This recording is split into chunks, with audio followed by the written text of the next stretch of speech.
Samantala, kasado na ang paghahanda para sa Grand Street Dance at Grand Float Parade sa Baguio City na gaganapin sa weekend. Sundan sa report. All systems go na ang isasagawang Grand Street Dance at Grand Float Parade na highlights ng Panagbanga Festival sa Baguio City ngayong weekend. Nasa 15 contingents ang kalahok sa street dance competition, kasama ang 6 na manggagaling sa iba't ibang lugar. 33 floats naman ang ipaparada sa linggo.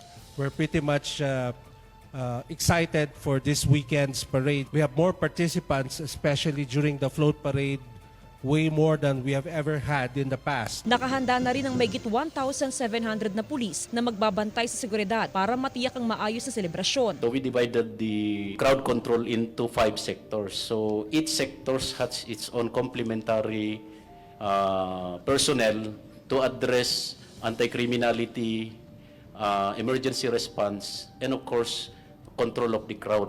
Magpapatupad ng traffic rerouting sa mga motorista. May mga emergency lane na ilalaan sa dadaanan ng parada. Magtatayo ng control points papasok sa Baguio City para magabayan ang mga biyaherong papunta sa ibang bayan at dadaan lang sa Baguio City. Maglalabas ng abiso ang pulisya sa mga lugar na magsisilbing parking area. We will be posting yung mga identified parking areas in the city. Actually, we have accounted more or less 36 parking areas for motor vehicles and at almost 1,000 for motorcycles. Para sa mga turistang aakyat ng Baguio upang makisaya sa Panagbanga Festival, simula ngayong araw hanggang 12 midnight sa Sabado, maaaring dumaan sa Cannon Road. Pero pagdating sa Camp 6, kung saan under repair ang kalsada, dadaan sa bahagi ng Wood River. Panawagan ng lokal na pamahalaan na maging responsable, lalo na sa pagtatapon ng basura. Nagpaalala ang pulisya na mag-ingat sa online hotel bookings para hindi mabiktima ng scammer. Kasama si Daryl Peralta,